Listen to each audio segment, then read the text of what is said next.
económico de la semana presenta su sección Impuestos y Negocios en la República Dominicana.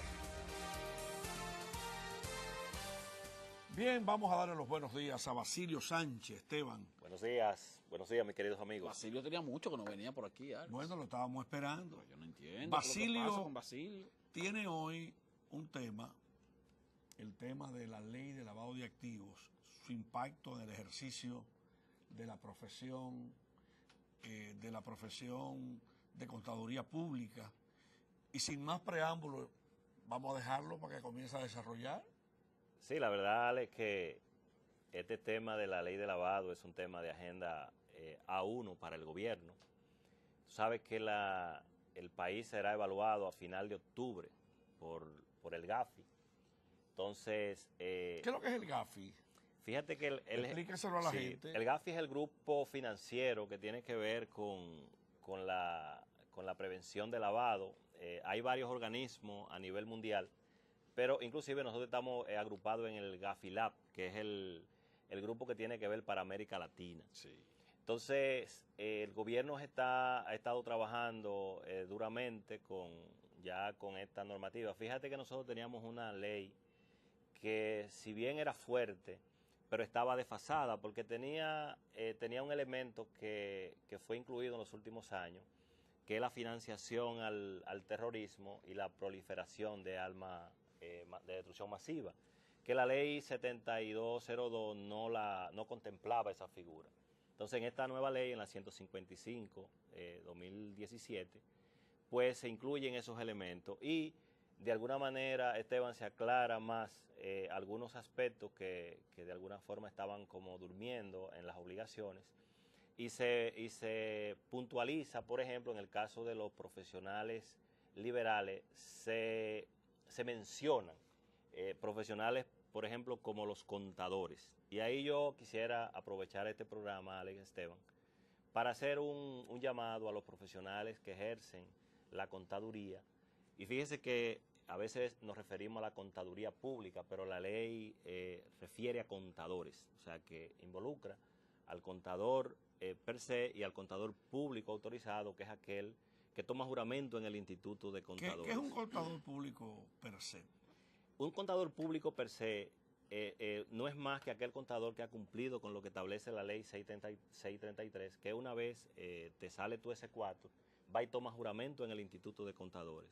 Por ejemplo, un contador que no ha tomado juramento en el instituto no puede dictaminar, por ejemplo, estados financieros o informes públicos porque no tiene la fe pública que le da el gremio. Es el CPA, eso es lo que se conoce como CPA. Como CPA, correcto. El contador público autorizado. Esa autorización es a través del gremio. A través del gremio. Y ahí aprovechar porque el gremio está apoyando la iniciativa del gobierno, participando en alianzas estratégicas, en este caso con la DGI, que es el órgano supervisor para los sujetos no financieros.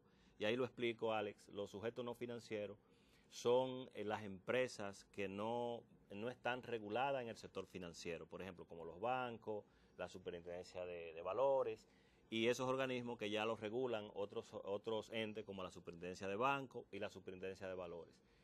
Miren, hay un fenómeno que se está dando ahora mismo, Alex, y es, por ejemplo, con los registradores de títulos. Ahora mismo hay un tapón en los registradores de títulos, porque dentro de los profesionales liberales están los notarios. Y fíjense que a veces hacemos escrituras, como dicen en el argot popular, por costumbre. Por ejemplo, es normal que tú veas en un contrato que tú dices, recibió 3 millones de pesos en efectivo.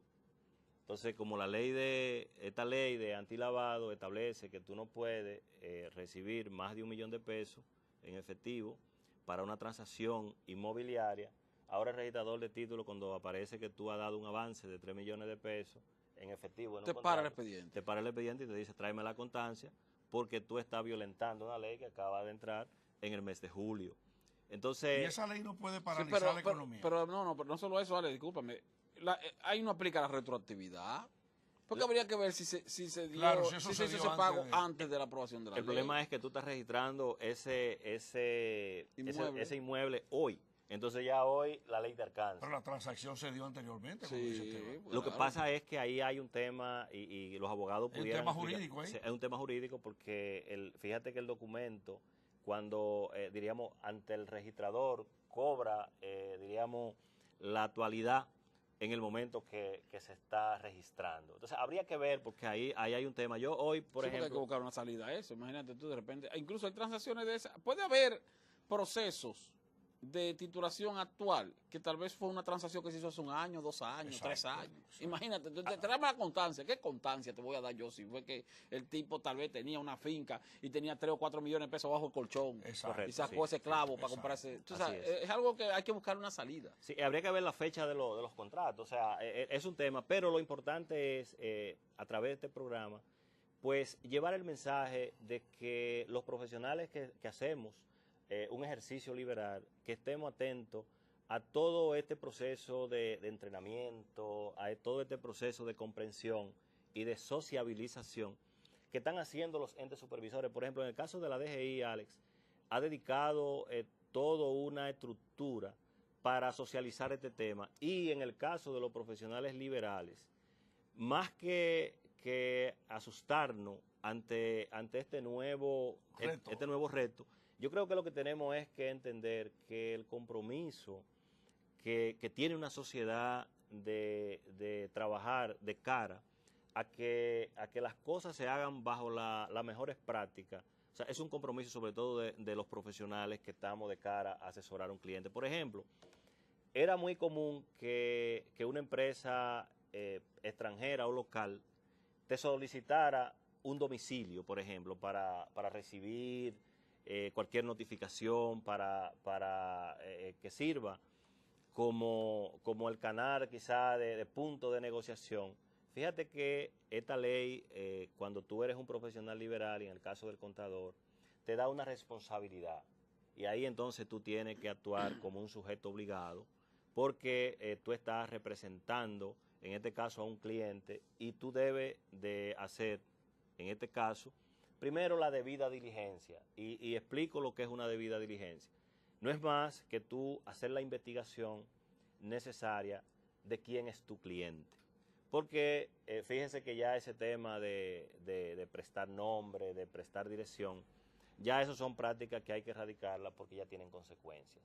Y los profesionales que estamos en algún tipo de ejercicio, debemos de conocer esta ley para no crearnos problemas innecesarios por desconocimiento de ella. Pero le da como quiera más importancia al ejercicio de la carrera de contabilidad, esta legislación. O sea, el profesional de la contabilidad cobra una mayor importancia en cuanto a su presencia o a su participación en determinadas transacciones, lo cual es positivo para el sector, profesional. Así es. Inclusive, por eso el gremio como tal ha asumido una responsabilidad con el Estado, yo diría, certificando lo que la misma ley 633 le ordena, y es que ha estado acudiendo, cooperando con la administración tributaria en todo el proceso de educar a los profesionales. Inclusive el instituto, Alex, nombró un comité de antilavado para que sea el ente el canal de comunicación con el ente supervisor, en este caso Las cooperativas lo están haciendo también. Sí, igual, fíjese que ese es otro tema interesante. La cooperativa, que ha sido un sector que siempre ha habido su discusión sobre él. La ley establece que sea regulado por el IDECOT. Correctamente, como debe de ser. Y yo creo que es sano, porque mientras la transparencia en la economía se convierte en una regla, pues los números que ustedes mencionaban ahorita, ¿verdad?, que el señor gobernador del Banco Central recoge, acaba de ofrecer. Sí, pues cada vez van a ser más sanos porque vienen de fuentes lícitas. Y yo creo que el tema, fíjense que cuando se habla de lavado de activos, hay que ver, Esteban y Alex, lo que son los delitos precedentes que son los delitos que se ocultan detrás del lavado. Entonces, yo creo que, porque a veces vemos el tema del lavado como el tema de si tú traficas con droga, pero es más que eso. es mucho más que eso. O sea, el lavado de activos no es más que tú no poder justificar los incrementos patrimoniales, los activos que tú posees, poderlos justificar. Hay un asunto, estadísticas internacionales, no exactas, pero sí lo que se ha podido estimar, dan cuenta de que en América Latina el lavado de activos representa alrededor del 8% del Producto Interno Bruto de la región. Si extrapoláramos eso a la República Dominicana y asumiéramos ese 8%, un 8% del Producto Interno Bruto en la República Dominicana es más o menos 9.500 o 9.500 millones de dólares. Perdón, 6.500 millones de dólares, más o menos. Esos son alrededor de 300.000 o 320.000 millones de pesos.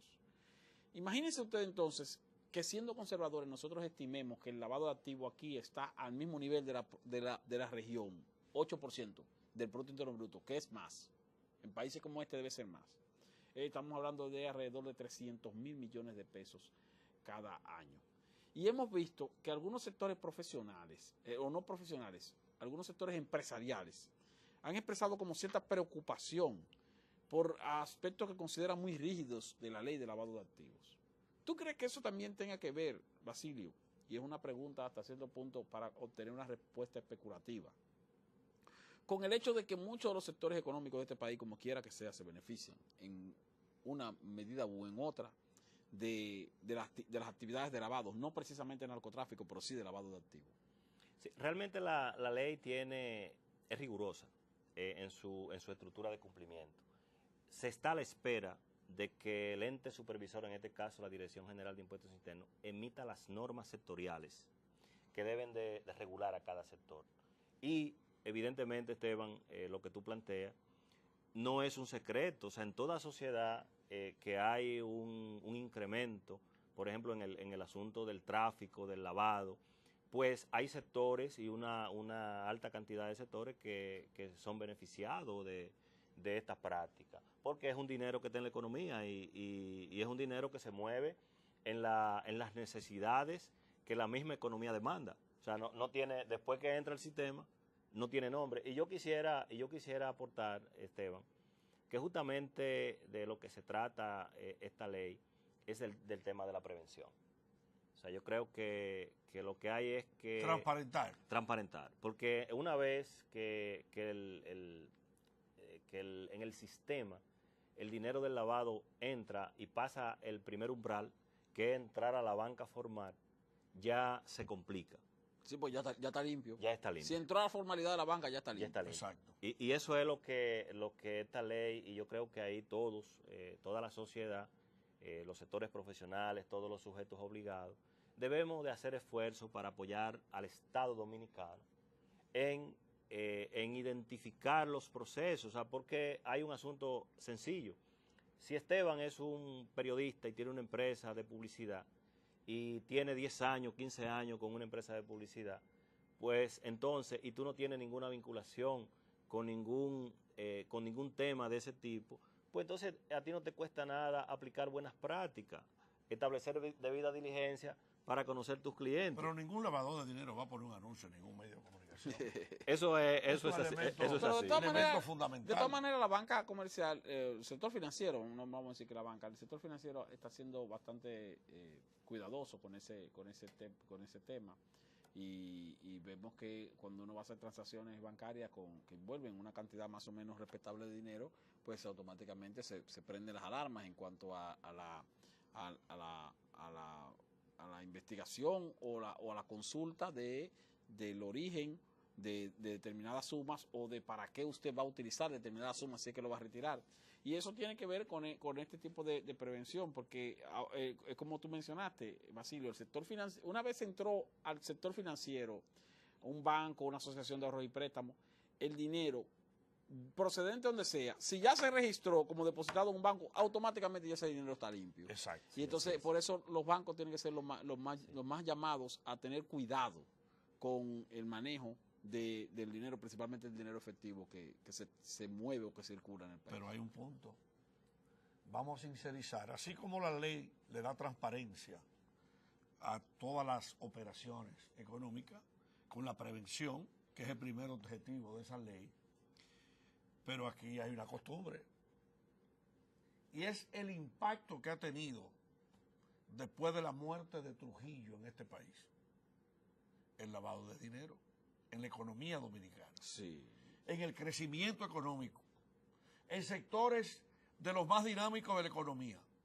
Y me voy a hacer eco de un informe sobre lavado de activos del gobierno de Estados Unidos que pasó por mis manos, donde en ese informe hablan de las principales actividades de lavado de activos en la República Dominicana, sector inmobiliario, dealer y 80,000 cosas más. De todas maneras, hay buena noticia, porque por ejemplo, para usted entrar un vehículo, usted tiene que pagar los impuestos en aduana. Sí. Para usted sacar la placa, la primera placa, tiene que pagar en impuestos internos.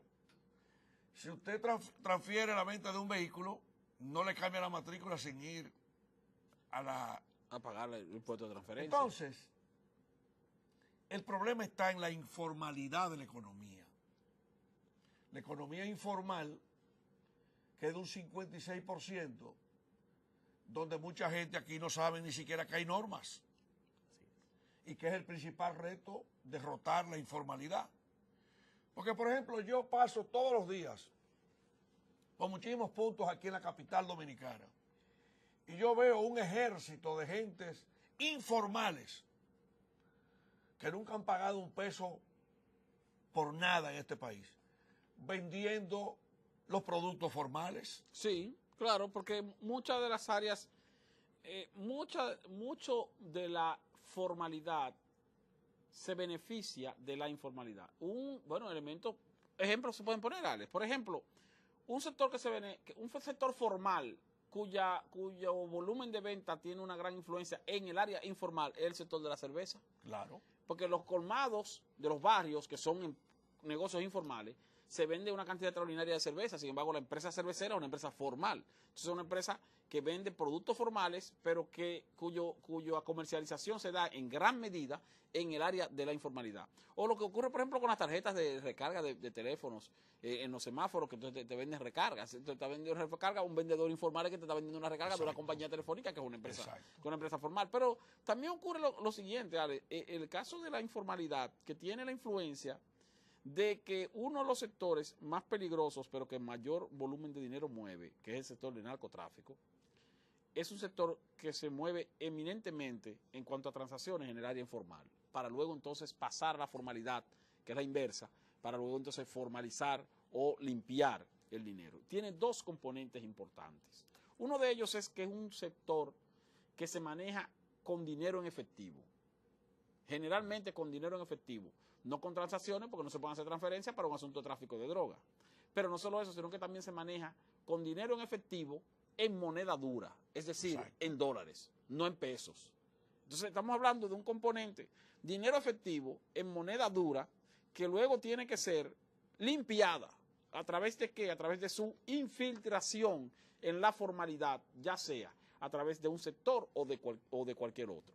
Y eso es algo que se da con mucha cotidianidad en la República Dominicana, porque no hay dudas de que nuestra economía, que es una economía muy dinámica, es más dinámica de lo que la producción de esta misma en sí mismo puede justificar. Y entonces eso indica que una parte de ese dinamismo está sustentado de manera directa o indirecta en actividades de lavado. Está presionada en ese en alguna proporción. Ale, escúchame, sí, y ahí es que entra el riesgo.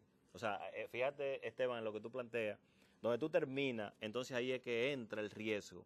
Y es que te van a usar a ti, que está en la formalidad, para penetrar entonces. Como medio, sí. Como medio. Y eso, porque es una dinámica, Alex, interesante. Y para no dejar ese punto que mencionaba más atrás, Esteban, del área financiera, por ejemplo, la banca, el único sector que ha cumplido con la ley de lavado, o sea, con la ley anterior, fue el sector financiero, o sea, y a través del trabajo que la Superintendencia de Bancos ha venido haciendo históricamente. Y por eso diríamos que no estamos tan mal.